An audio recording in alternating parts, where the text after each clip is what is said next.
ही चित्रम। हमने पूर्व में हमारे ज्योतिष संबंधी सारे क्लिप आपको बताए और कई चीज़ें इसकी महत्वपूर्ण देने का प्रयास किया। आज हम आपको आध्यात्मिक शक्ति के बारे में कुछ बताना चाहते हैं। ये कोरोना वायरस जो आया उससे मनुष्य में जो भय पैदा हो गया है, एक प्रकार से मृत्यु का जो भय उनके अंदर घुस गया है। आपको ये मालूम नहीं है कि आपकी आत्मा की कितनी बड़ी शक्ति है। इस युग में ज़्यादा से ज़्यादा भौतिक सुखों की शिक्षा दी जाती है। आप सतयुग देख लो, त्रेता युग देख लो, द्वापर युग देख लो और कलयुग देख लो। आज इस कोरोना वायरस ने मनुष्य को इतना डरा दिया है कि व्यक्ति व्यक्ति से बहुत दूर हो गया है। एक परिवार में जिसने जीवन पर्यंत इस परिवार का पालन किया है, यदि उसको कोरोना हुआ तो वो परिवार तुरंत ही उससे अलग हो जाएगा। उसका प्रेम, उसकी त्याग, उसकी तपश्चर्या सब खत्म हो जाएगी उसी समय। और कोई भी व्यक्ति उसके जीवन पर्यंत के प्रेम को, भाव को सब भुला करके उससे बिल्कुल अलग हो जाएगा।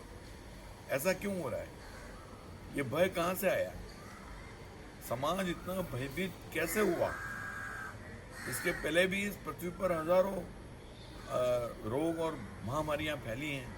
अतिवृष्टि हुई है, अनावृष्टि हुई है, हजारों करोड़ों लोगों का मरना और जीवंत होना होता रहा है। लेकिन आज मनुष्य में सहन शक्ति बिल्कुल नहीं है।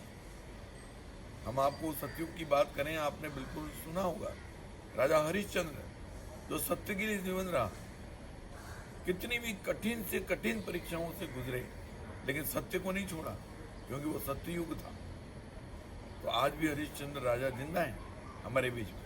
हम कभी भी सत्य की बात आती है तो तू राजा हरिश्चंद्र थोड़ी है, ऐसा हम कहते हैं। सतयुग के अंदर सत्य ही सबसे सर्वोपरि था, इसीलिए लोग बहुत ही दीर्घायुष्य जीते थे और प्रकृति और सत्य को जान करके अपना जीवन यापन करते थे।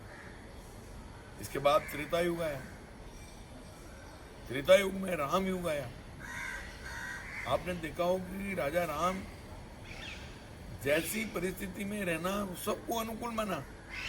राजा है तो भी ठीक है, वनवासी बने तो भी ठीक है, ऋषि मुनियों से मिले, रावण जैसा योद्धा मिला तो भी ठीक है, और उस पर विजय प्राप्त की तो भी ठीक है, वापस राज्याभिषेक हुआ तो भी ठीक है। वो त्रेता युग था जहां पर हर संबंध को, हर रिलेशन को निभाने की पूरी क्षमता थी। राम जैसा पति, राम जैसा पुत्र, राम जैसा भाई, राम के जितने भी किरदार किए जाएं, जितने भी भूमिकाएं अदा की जाएं, उन सब में वो परिपूर्ण थे। और यही कारण है कि उस युग को आज दिन तक हम राम के अंदर जिंदा देखते हैं। राम को भगवान के रूप में हम पूछते हैं, क्योंकि उनका आदर्श जीवन चरित्र था। इसके बाद आप द्वापर युग में आइए।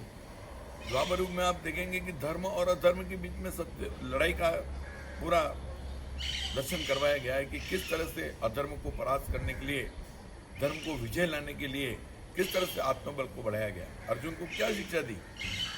यत्र योगेश्वर कृष्ण यत्र पार्थ धनुर्धर। तू डर मत, तू धर्म के साथ रहे। तेरे को धर्म से युद्ध करना है, अधर्म से युद्ध नहीं करना है। धर्म से युद्ध करेगा तो कर्ण जैसे धर्मी भी अधर्म के साथ होंगे तो उनको परास्त करने की क्षमता तेरे में आएगी। आज इस कोरोना वायरस को देख करके मैं आपको ये कहना चाहता हूँ कि आपके आध्यात्मिक बल की बहुत जरूरत है। आज आपके पास आत्मा की शक्ति का ज्ञान ही नहीं है, वो एजुकेशन ही नहीं है। आत्मा के पास इतना बड़ा पावर होता है, इतना बड़ा पावर होता है, हम अपने जीवन में केवल 5% आत्मा के बल को हम जान पाते हैं, बाकी हमारा शरीर वैसे ही चला जाता है। 95% पावर आत्मा का आत्मा के साथ चला जाता है, हम इसका उपयोग ही नहीं कर पाते। हम केवल उस 5% बल को अपने फिजिकल सुखों, ऐश्वर्यों, जो दुख देने वाले हैं सारे के सारे, उनके अंदर अपव्यय करके हमारा जीवन समाप्त कर देते हैं। आपने कई गुरु ग्रंथों को सुना होगा, आप सुनते हैं, इतने अच्छे आध्यात्मिक शक्तियों के ज्ञान आप लेते हैं, हमेशा टीवी चैनलों पर आप सुनते हैं, हम आपको आत्मा के बारे में बताएंगे। आपकी आत्मा की शक्ति का उद्भव कहाँ से होता है? आपका डर कहाँ से आया? मन से हुआ। आप जैसे ही ये कोरोना वायरस की बात सुनी, आपका मन भयभीत हो गया। वो मेरा क्या होगा, मैं मर जाऊंगा। आप घरों में बंद हो गए, आपके रिलेशन समाप्त हो गए लगभग। आप इस दुनिया से विरक्त हो गए। ऐसा लगा जैसे कि अब मैं बचूं, बस दूसरी दुनिया में भाड़ में जाए, लेकिन मैं अकेला बच जाऊं। इस तरह की प्रवृत्ति आप में कहां से है? इतना डर कहां से है? क्योंकि आपका आत्मबल आपके अंदर खो गया है। आत्मा के ज्ञान को आप जानते ही नहीं हैं। ऐसे कितने भी कोरोना वायरस जैसे महामारियां आवे, लेकिन आपकी आत्मा के पास इतनी बड़ी शक्ति है, इतना बड़ा ताकत है कि वो ऐसे कई रोगों को सामना कर सकता है।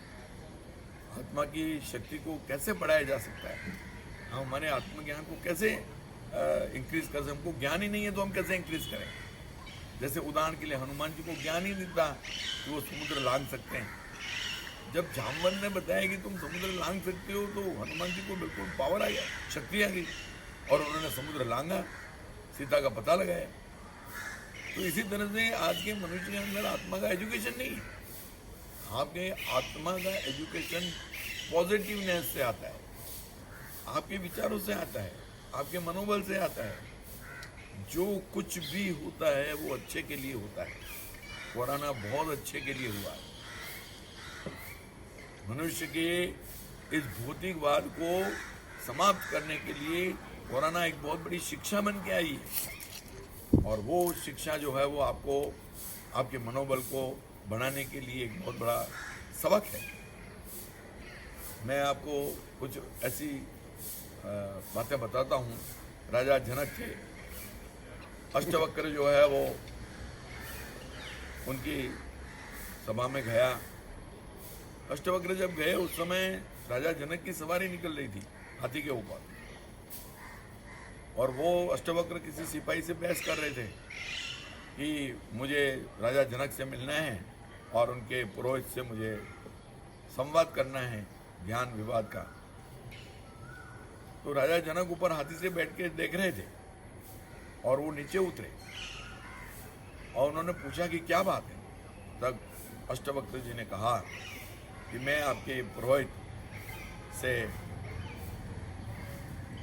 शास्त्रार्थ करना चाहता हूँ, और वो शास्त्रार्थ में मैं विजय होना चाहता हूँ।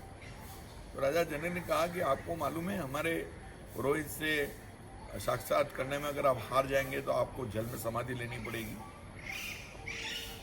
और आपको जल में समाधि लेनी पड़ेगी तो आप अपना अस्तित्व खो बैठेंगे। अष्टवक्र ने कहा मुझे मालूम है, आपके पुरोहित की क्या शर्त है वो मुझे मालूम है, लेकिन फिर भी मैं शास्त्रार्थ करने के लिए आया। राजा जनक ने कहा कि पहले मैं आपकी थोड़ी सी परीक्षा कर लूं कि आप उसके योग्य हैं कि नहीं, हमारे पुरोहित से शास्त्रार्थ करने के योग्य हैं कि नहीं। तो राजा जनक ने उससे प्रश्न पूछा कि ऐसा कौन सा जीव है जो सोता तो है लेकिन आंखें बंद नहीं करता है। उस समय अष्टवक्र ने कहा इतना सरल प्रश्न पूछ करके आप अपना समय क्यों जाया कर रहे हैं? मछली सोती है लेकिन आंखें कभी बंद नहीं करती। राजा जनक ने उनकी बात सुन करके उसके तत्व बोध का बहुत अनुभव किया। उसके बाद तो बहुत बड़ी कहानी है कि वो वहाँ गए और उन्होंने शास्त्रार्थ किया और उनके पुरोहित को हराया।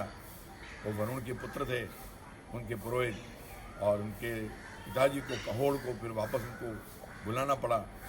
लेकिन अब वो जो शास्त्रार्थ हुआ अष्टवक्र का, उसमें उन्होंने केवल आत्मा का ज्ञान बताया, शरीर का ज्ञान ही नहीं।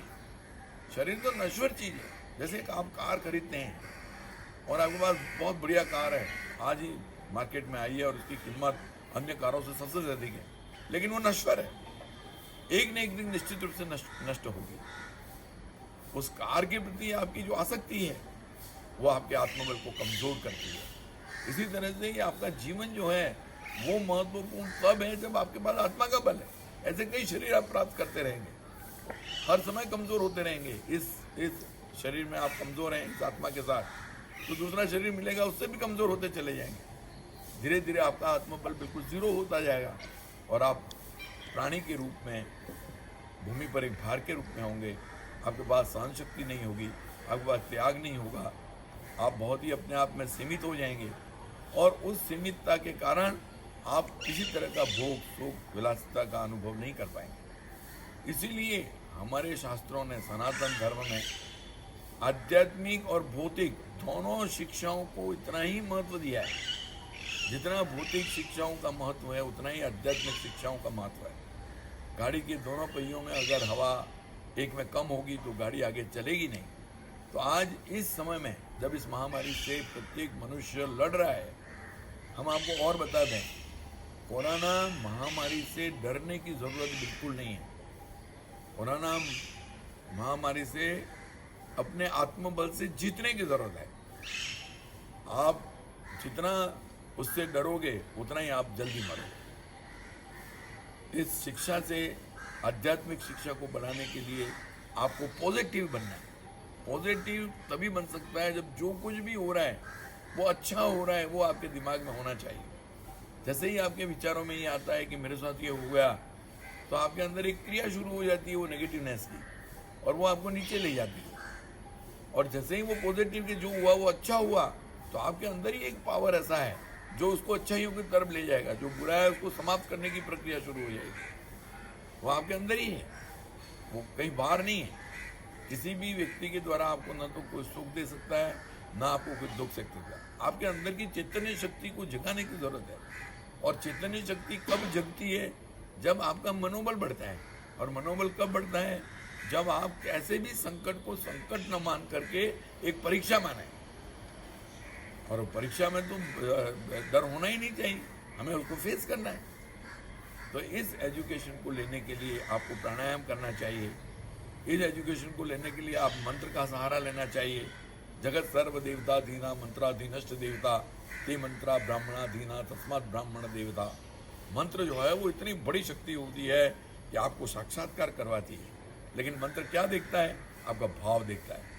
आप वैसे ही मंत्र बोल रहे हैं, आप भाव से बोल रहे हैं, तो भाव जो है वो उस मंत्र की शक्ति है, मंत्र नहीं है। वो भाव जो है वो मंत्र की शक्ति है, और वो आपके ऊपर अप्लाइड होता है। इसीलिए इस महामारी के अंदर, ऐसे समय के अंदर, आप किसी से द्वेष, ईर्ष्या और परहेज किए बिना आप सबको कोऑपरेट करने की भावना रखें। जिनको कोरोना हो चुका है उनके प्रति भी आपकी संवेदना होनी चाहिए, उसके प्रति सहानुभूति होनी चाहिए। आपने देखा होगा कि 80% लोग तो अच्छे हो ही रहे हैं, सब 100% लोग मर तो रहे नहीं हैं। और कोरोना आज ही ख़त्म तो होने वाला नहीं है, ये तो लंबे समय तक चलने वाला है। तो आप उसके लिए अपने आत्मबल को बढ़ाइए। और आत्मा का बल जो है वही आपकी सबसे बड़ी शक्ति है, सबसे बड़ा आपके पास हथियार है। आत्मा के बल को बढ़ाने के लिए 3 साधन हैं।